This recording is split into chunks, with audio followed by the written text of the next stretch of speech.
Hello.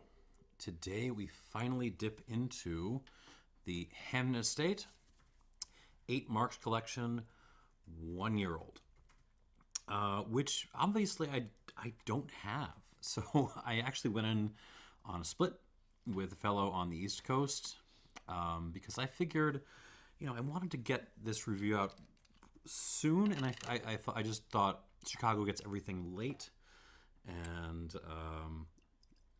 I thought I would get a jump on it, but this split arrived at basically the same time that BC Merchants got this set on retail shelves here in Chicago. So, I might have played myself a little bit.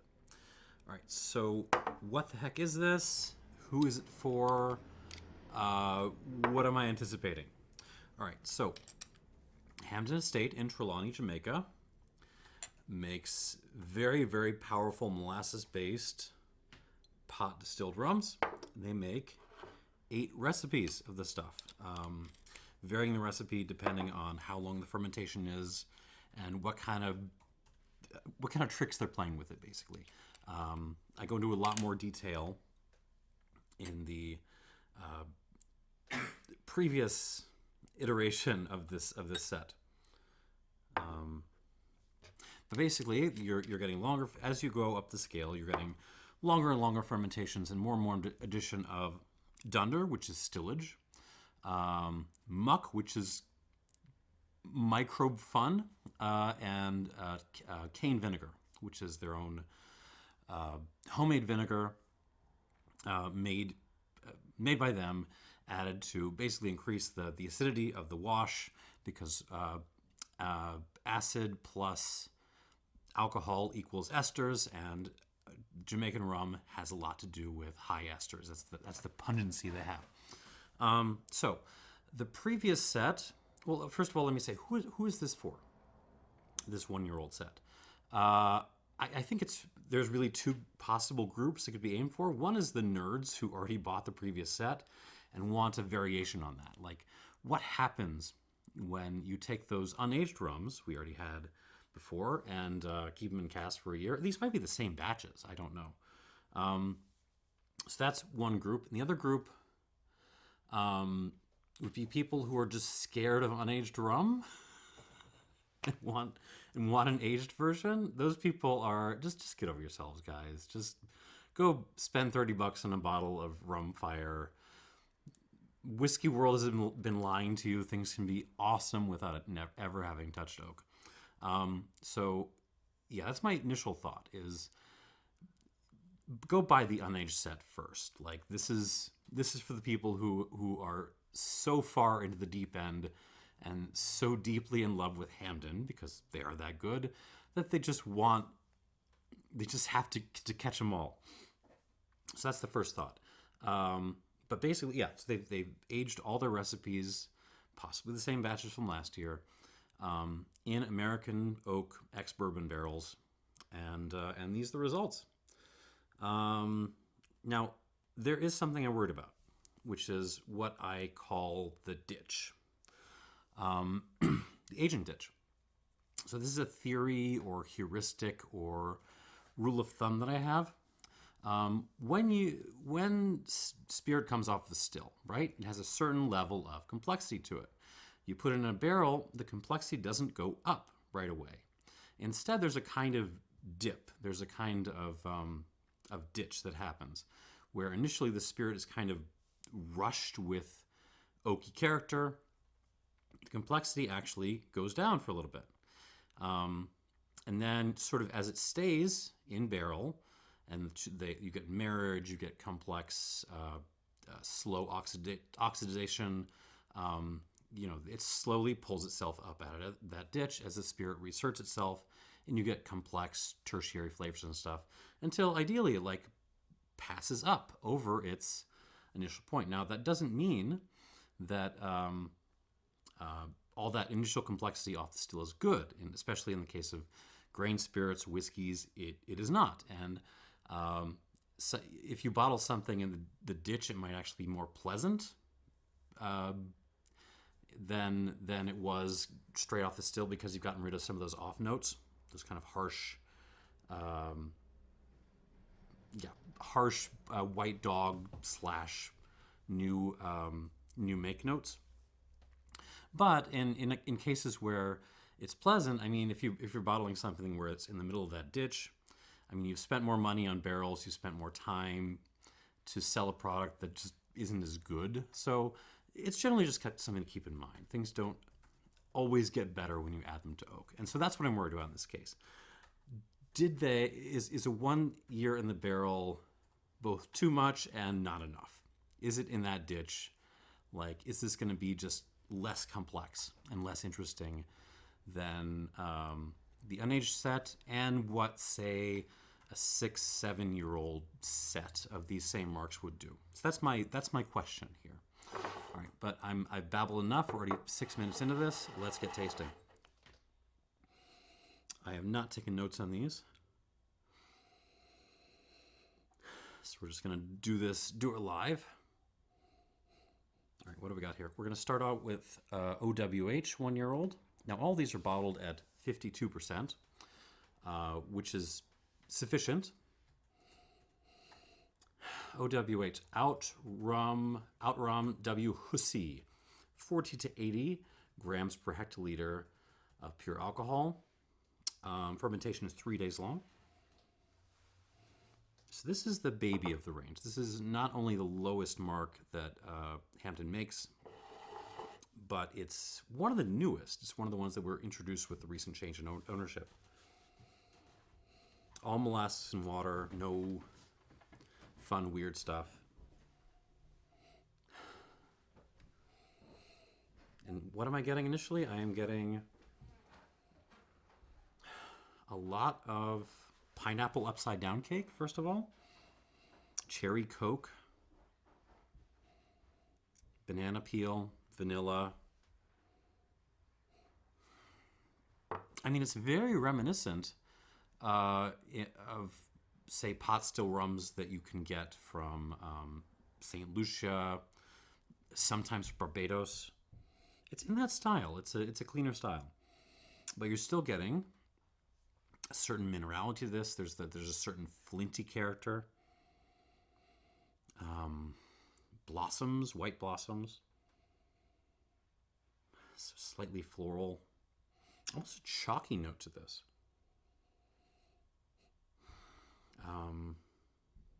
Lots of bourbon cask. I mean, obviously.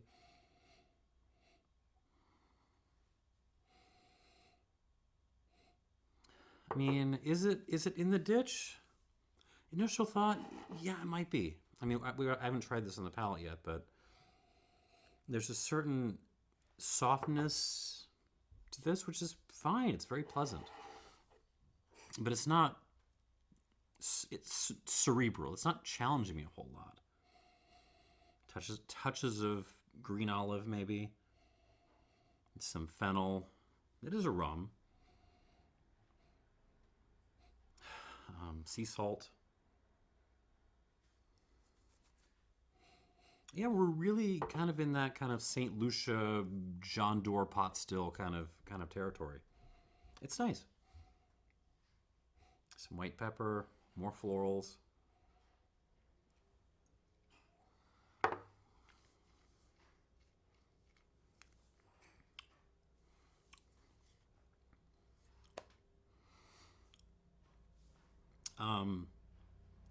Very, very, very forward on the palate, which is kind of what you would expect, right, from a 1 year old pot still rum. There's a fair bit happening, but it's all up front. It's all like, definitely forward of my molars. And then after that,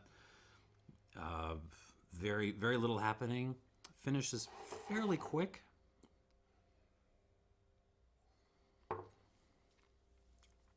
Texture in the mouth is pretty nice, though. There's that minerality, that flinty, chalky thing, that white pepper thing. Notes, cherry cola again. Yeah, I mean, a lot of it follows the nose. Blossoms, flowers, some dandelions, fennel, salted licorice.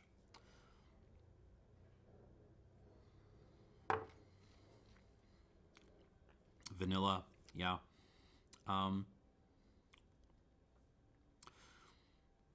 Light black tea, subtle black tea. Hard to say what kind of black tea, but it's there. Finish isn't too bad.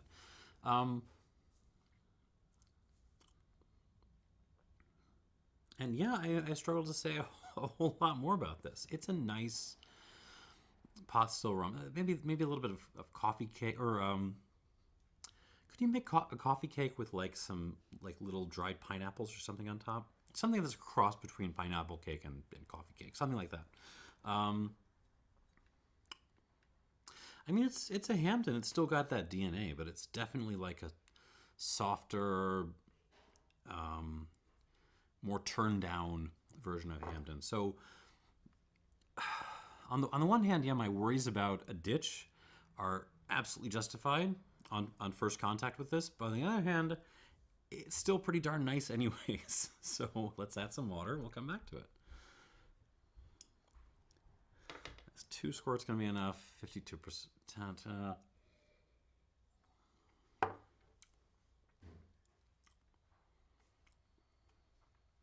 go 2.5. 2.5. And we move on. All right. All right. This is 1-year-old LFCH. 52% alcohol by volume. I don't know if you can tell, but this is by far the darkest color of this quartet here. By the way, I did consider having the unaged versions next to these for comparison, and I just realized like this is going to be pushing an hour anyways, so I want to end this at some point. Maybe another time. Yeah, this is by far the deepest color here. All these others are kind of on a light amber sort of thing. This we're starting to approach like medium amber. So not sure what's going on there, but okay. LFCH, Lawrence Francis Close Hussey, 85 to 120 grams per hectoliter pure alcohol. This time it's still just straight up fermentation. It's just molasses and water. But they extended an extra day past OWH, so it's a 4-day fermentation.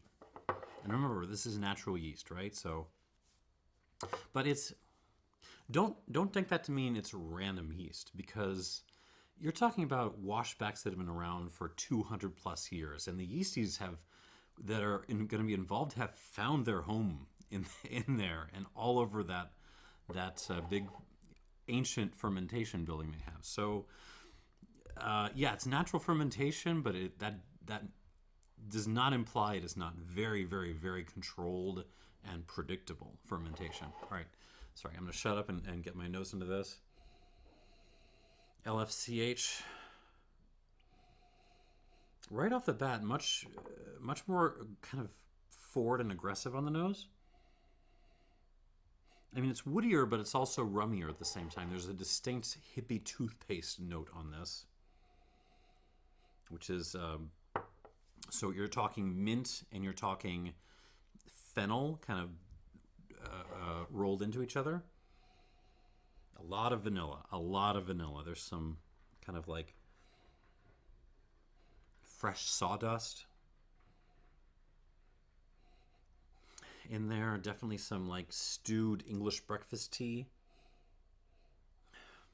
A little bit of cream, a couple of lumps.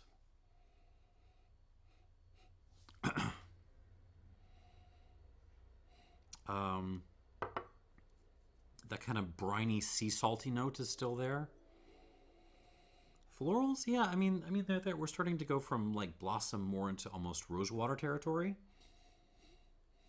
Cherry cola is still in play. Wait, I'm not getting the chalkiness. I'm getting some wet stone maybe. It's much more forward with the fennel and the minty notes is the big change I'm getting. And the oak. But I think that's just because maybe these were just more active casks. I mean, you're talking small batch for these, right? So the set has 20 centiliter, 200 milliliter bottles, right? So figure standard bourbon barrel, absent any losses. And of course there are going to be losses, but absent any losses, let's pretend. They're proofing this down a little bit too. So you're talking roughly 1,000 of those bottles per barrel. So I don't know how many sets they made of this. We're not getting into 5 figures, right? So you're talking, at most 4 barrels per mark. So small batches. And maybe this one just had some more active barrels in there. Yeah, there's creme brulee all over the place, cinnamon, some nutmeg.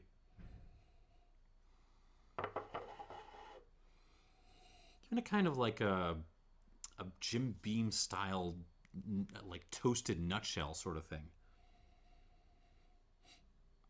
But it's all being driven by that fun, like fennel and mint, hippie toothpaste kind of note.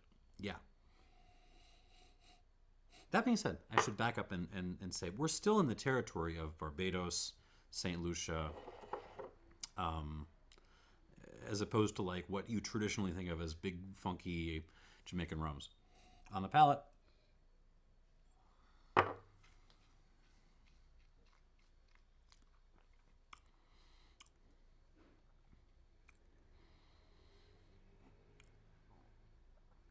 in terms of the flavors it's throwing at me, it's still not super duper complicated. It still feels like we're a little bit in the ditch with this. But structurally, like in terms of mouth presence, this is a big step up from the OWH. It's now like starting to tickle the back of my throat, despite the fact this is only 1 year old. It just has much more command of my palate. We're getting much further back. Mouthfeel is probably on par. It's still very kind of pleasantly minerally peppery in there. And the finish just feels like it hangs and hangs and hangs. It is more tannic, but it's more than just the tannins. It's the other flavors also hanging on.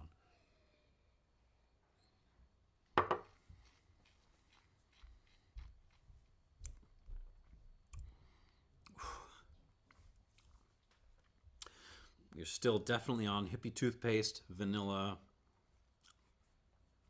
cherry Coke, but also like just straight up Coca-Cola happening in it, which is fine because I kind of like Coca-Cola.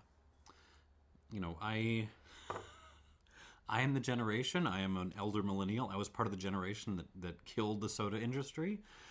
But point a gun to my head, I still enjoy a good Coca-Cola sometimes. Banana peel.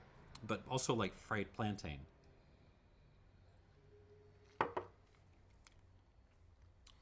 Yeah, rose water. Okay, yeah, there might be a little bit more complexity in terms of like number of notes going on in this. It is woody though. Stewed tea. Little sawdust again.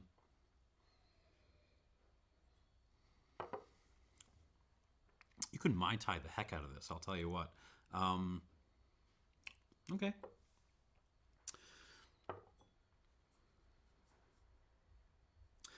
Interesting. I wasn't anticipating there to be a big step up from the OWH because it wasn't that case in the unaged, but in this context, yeah, kind of a little bit.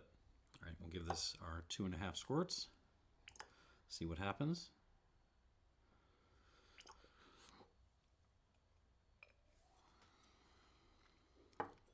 And now we get to start to get serious. All right, LROK, known to myself and everyone as LROK. Light rum Owen Kelly. This used to be the bottom mark of Hampden's range, the lightest rum that they made. Until the introduction of these two guys here. This is 200 to 400 grams per hectoliter of pure alcohol of esters. And it sees 3 days of conventional fermentation plus 2 days of what Hampden calls a dead wash, which is it's acetic conversion, basically. So acetic conversion. I'm sorry. So basically, I am guessing what this means is they're having, basically the water and the molasses sit for a while, and then they add a little bit of dunder and muck and vinegar in there. Not too much, not to the degree we will be getting to in that next video. We are already seeing changes.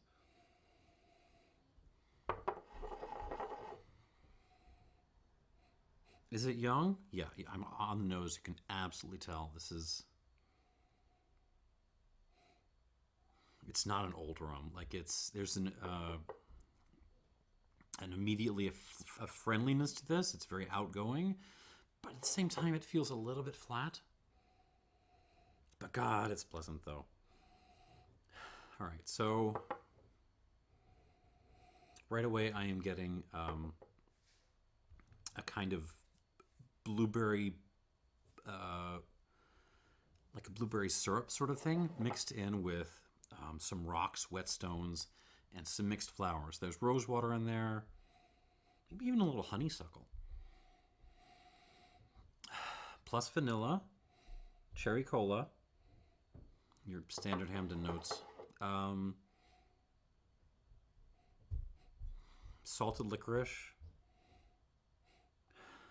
black olives, green olives. I mean, it's young Hampden. It feels a little bit like it's in the ditch, but it's still. That doesn't mean it's not throwing a lot at you. Just because a Hampden is in the middle of a dip doesn't, you catch the best boxer in the world on their worst day, they're still going to kick your ass.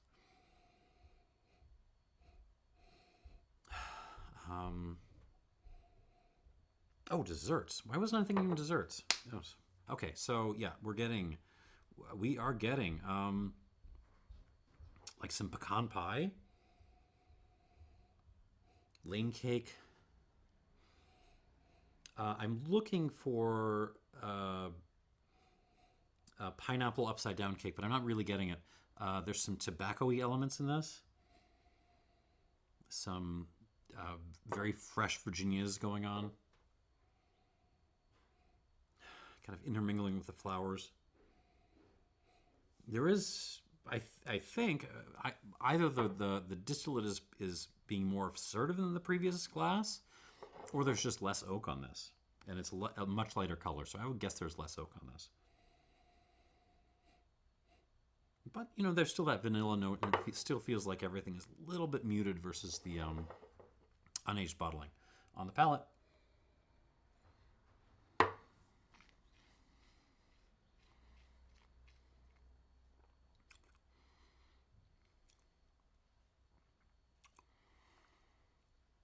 That is a lovely young rum.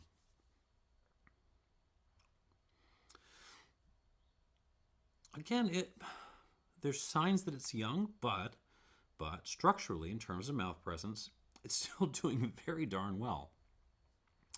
Mouth length is good. We're tickling my tonsils. Finish holds on nice and strong. Mouth feel is actually a little bit better than the LFCH was.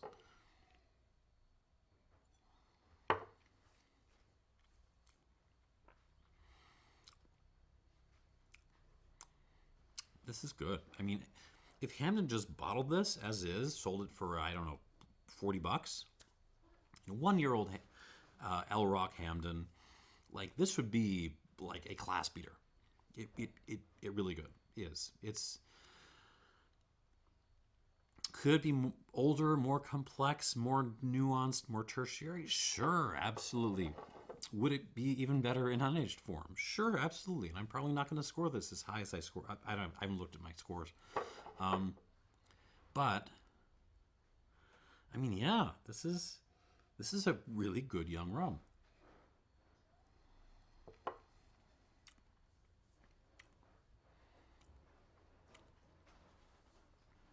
Big old basket of blueberries, a couple of blackberries thrown in there for fun. Even a little bubble gum, actually.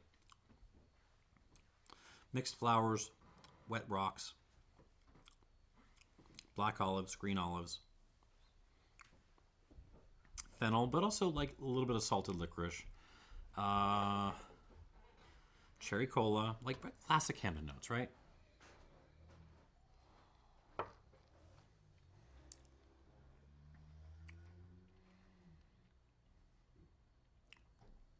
A little bit of orange peel. That's the first time that's cropped up.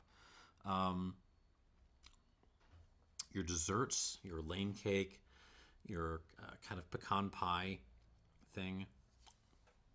Black pepper, lots of black pepper. Stewed tea.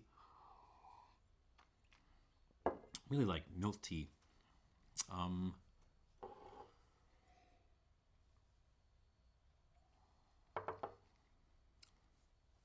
Some tobacco. Yeah, I mean, it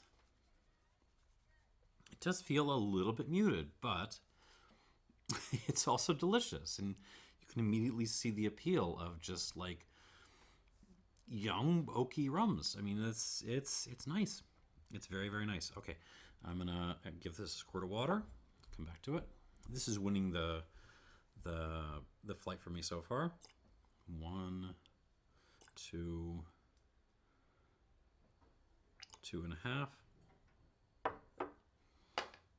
And now we get very serious. Well, not a little bit more serious, put it that way. This is the HLCF 1-year-old 52% alcohol. Hampden light continental flavored. So this is, goes back to the times when, Jamaica's producers were shipping off to the continent, particularly Germany, to be blended with, whatever terrible sugar beet rum they made over there. And this is where we're starting to get serious. We're getting 3 days of conventional fermentation followed by 4 days of dead wash. We are getting 400 to 600 grams per hectoliter of pure alcohol of esters, which is pretty dang high by any other standard. It's only really by the standard of Hampden, Long Pond, and New Yarmouth that they can do more. Oh, and you can, as you crawl the way up the ester scale, you can, yeah. So the effect of this is there's a note I use in all of my Hampden reviews, which I sometimes use elsewhere, but I really use it for Hampden medium to high ester rums, which is rocks turning into flowers and then turning back again. And it's starting to show up in this glass. Is it in the LROK? If I go hunting for it, maybe, but it's more like distinct rocks and flowers there. Whereas the HLCF here, it's just present. Baskets of blueberries, some raspberries in there, lots of rocks and flowers, sweet tea, black pepper, black olive. So we're sort of starting to take off and hit the stratosphere here. It's that the fruitiness, we're starting to get some like unripe pineapple, a little bit of orange pith happening, almost some baijiu notes in there.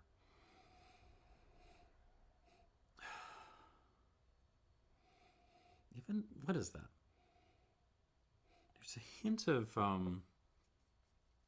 almost a sherry vinegar thing. So not sherry, but like sherry vinegar, the good stuff. Southern dessert cart, yes, we are on lane cake, we are on pineapple cake. Hints of like nutshells. Vanilla. I must have mentioned vanilla, right? There's vanilla in this. Of course there is.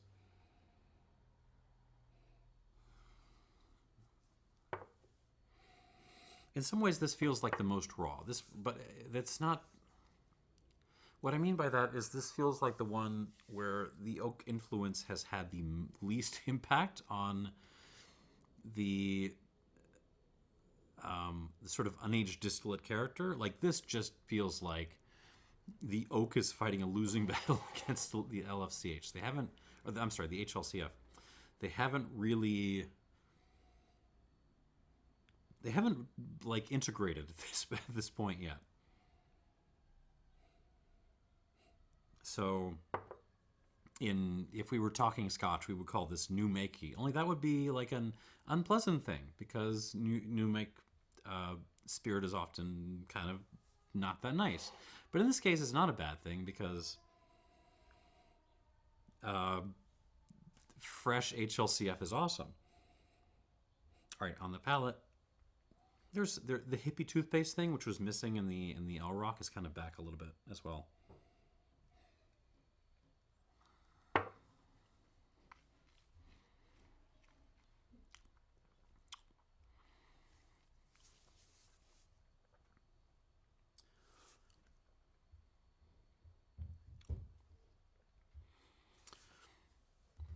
I'm a little torn on this one. I mean, it's very good. We are definitely above 83 points. We are in the good category, but yeah, the fact that it doesn't feel like it's integrated yet is bugging me somewhat. In terms of structure, the length on this, the mouth length, which is just my term for how far does it go back in my mouth, is actually a little bit less than the LROK. It's still getting further than the OWH. We're still getting back there, but not as far. Mouthfeel is okay. The finish is actually lovely. There's just, you know, the esters, the aromatic stuff just fills up your entire mouth.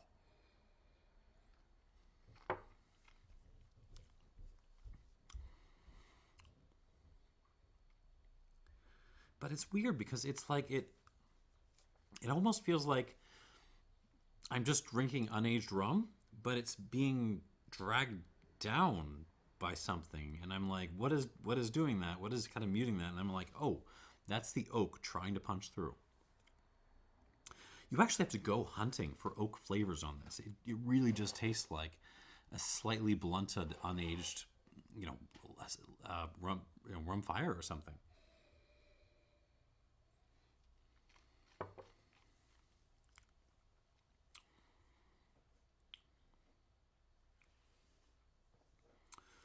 Rocks to flowers to rocks, blueberries, cherry cola, fennel, brine, black pepper, but it's not clear if the black pepper is from the wood or the distillate or like a little bit of both. I'm trying to find vanilla in this. It's more on the nose than on the palate. I'm sure it's in there, but it's just not. It's not really showing up on the palate. It tastes like a slightly blunted rum fire. Is really what I'm getting.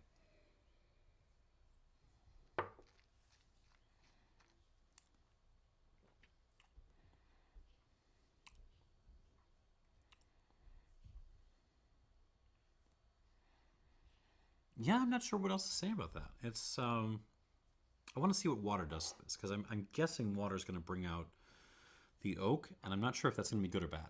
We shall see. This feels so. Yeah, it feels like the most.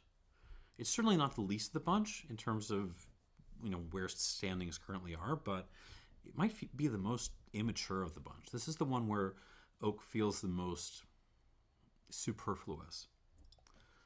Put it that way. 2.5. And let's go back through.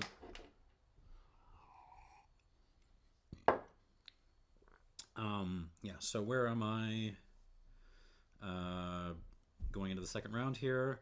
LROK is winning for me, which is great. I still don't know if I'm going to like it as much as I like the unaged version, but yeah. HLCF and LFCH, it's the same letter, same bunch of letters, which is always confusing. Somewhere in the middle, and I think the OWH, which I'm just going to taste again now, that's bringing up the rear. But we'll see what happens on the nose. OWH. Oh, okay. It's bringing up a nice kind of like a green note, actually. What is that? Almost like a sage or a eucalyptus note is coming out now.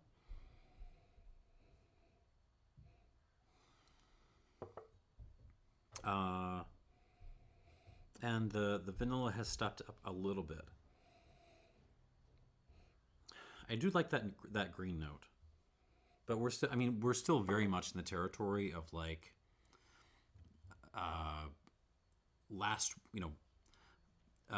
unblended pot still Mount Gay, John Doerr, St. Lucia. Sorry, my brain is going. We're in that territory.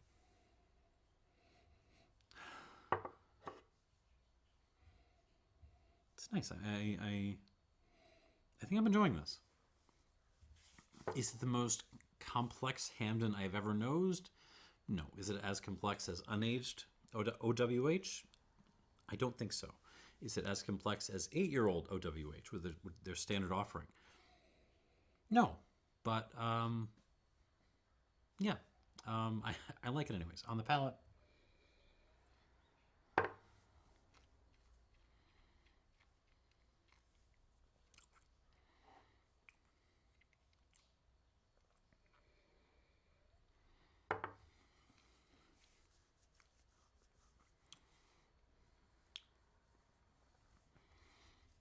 that additional kind of sage eucalyptus green note carries in on the palate a little bit. A little bit of tobacco too. So like Carolina bright leaf in there.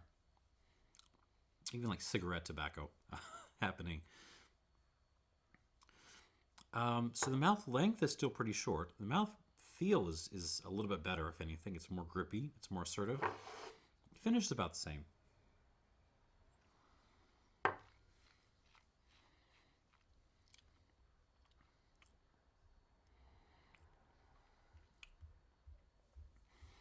I mean, yeah, it's just a darn good low ester pot still rum that's had some aging time. And yeah, I do feel like the ditch is hitting here. This would be better without age or with more age. But it's not bad at all. I'm going to give this certainly not bad. It's I'm still kind of tasting it. 84 plus. That sounds right. We're using the red pen today because I couldn't find my black pen. I swear to God, I could buy like 1,000 Sharpies, and within a week I would be down to one, and 2 weeks after that it would have disappeared. I do not know where Sharpies go. All right, moving on. LFCH, this was the oakiest of the bunch, going into round 2. It still smells like the oakiest of the bunch. Yeah, lots of vanilla, just cooperage kind of smells. Like stewed afternoon, like overstewed afternoon tea.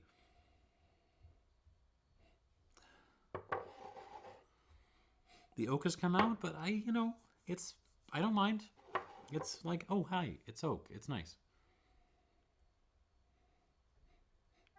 But the mint and fennel thing are still definitely very present on the palate.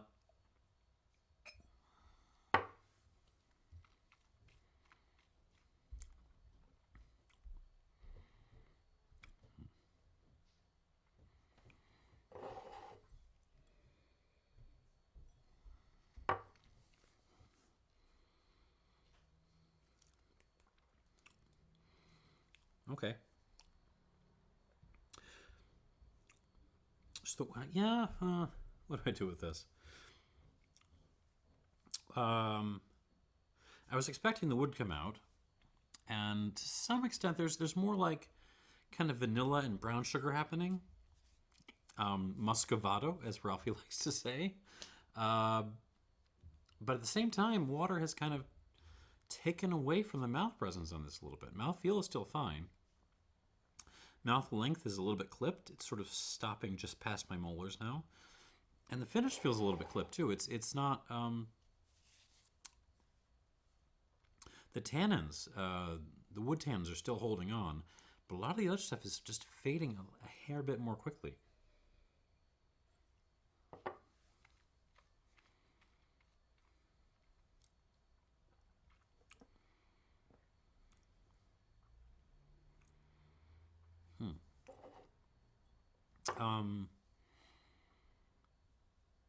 Still, I mean, it's still a nice rum. It really is. I mean, this is still a nice rum. It's young. There's a freshness to it. It's definitely in the ditch. It just is. I can't deny that. Yeah. Would I buy a full bottle of this, reasonably priced? Yes, and I would Mai Tai the heck out of it because I think this would beat the crap out of most other Mai Tai options in the price range. Or in the price range it should be at anyways. Score-wise, it's better than the OWH. But it does feel a little blunt. I'll call this an 86 minus. 86 minus for the LFCH. And onto the LROK, which is kind of my leader going into this second round. 42 minutes into the video, so I may be out of this in under an hour.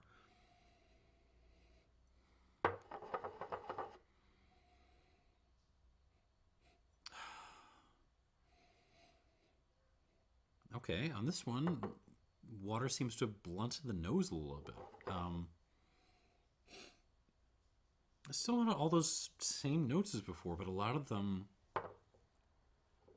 if anything, the woody notes have sort of receded a little bit. It's really like the flowers, the rose water, kind of taking the lead now.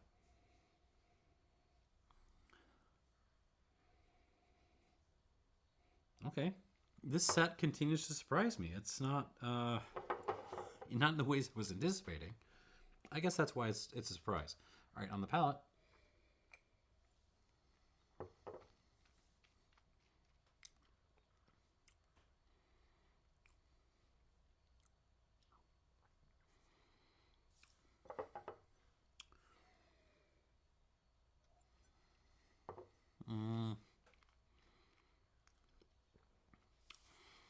Honestly, it's kind of the same story as with the LFCH. It's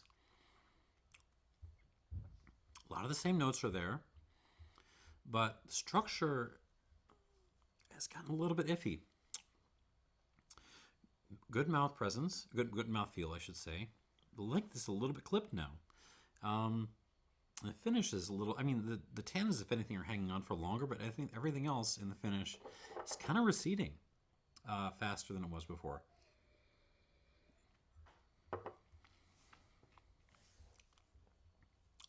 I mean, it's still stonking delicious, and I would still buy a bottle of this if it were on sale at a reasonable price.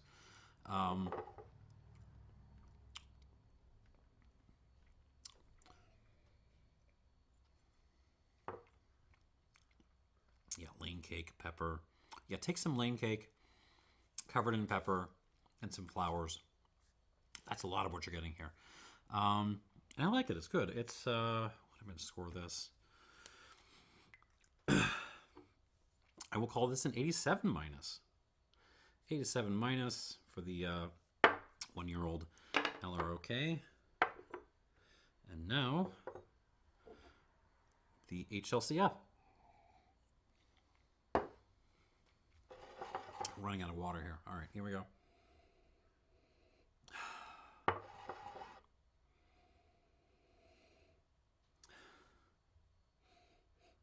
Yeah, this is also kind of, the water is blunting the nose a little bit. Maybe that's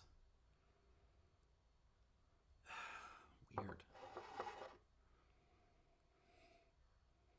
I mean, maybe this is just the ditch in action. Maybe it's when you add water, it's just like the complexity just comes down still further. I don't know. Or maybe, so I was saying this was kind of raw and new makey, so to speak, before. Maybe this is the oak coming out. It's just the oak coming out in a way that brings down the other notes. I mean, it still has some aromatics to it. It's still like, there's lots of rocks and flowers. There's still like lots of traditional Hampden-y stuff. But yeah, it just feels very muted. There's some vanilla. Muscovado, sure. On the palate.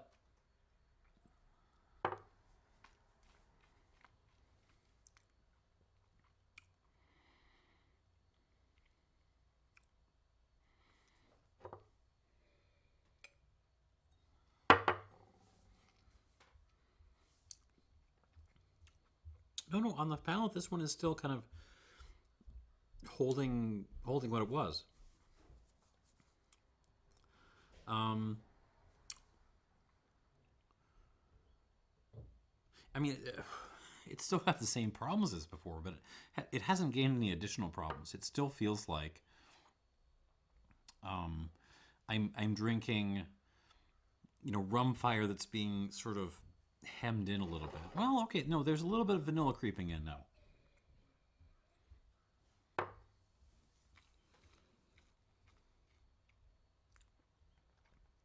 Yeah, it's there. It's a little more present. The oak is a little bit more present. But it feels like, especially after the last two, this one hasn't lost anything with water, except maybe on the nose. Yeah, my nose is a little bit less forthcoming. I don't think it's enough to ding it though. Just be aware. I think all of these last three do better without water, which is the OFCH, the OWH. I'm sorry, might actually improve with a little bit of water. These three don't. So I'm going to call this just an 86 flat. And yeah, that is set. So your winner of this first flight is the LROK with 87 minus, and then the LFCH with 86 flat, 86 minus to the LFCH, which again is kind of the oakiest of the bunch, and then 84 plus for the OWH. And yeah, I would have to double check my scores, but I think all these are just consistently a little bit below what they were in unaged form. And take that as you will. Is the set worth buying? I mean, it's Hampden, y'all. It's like they never miss. But this is not the one I would buy first. I would buy the unaged first, any day of the week. And yeah, thanks for watching. I'll have the next video for you later this week. Bye.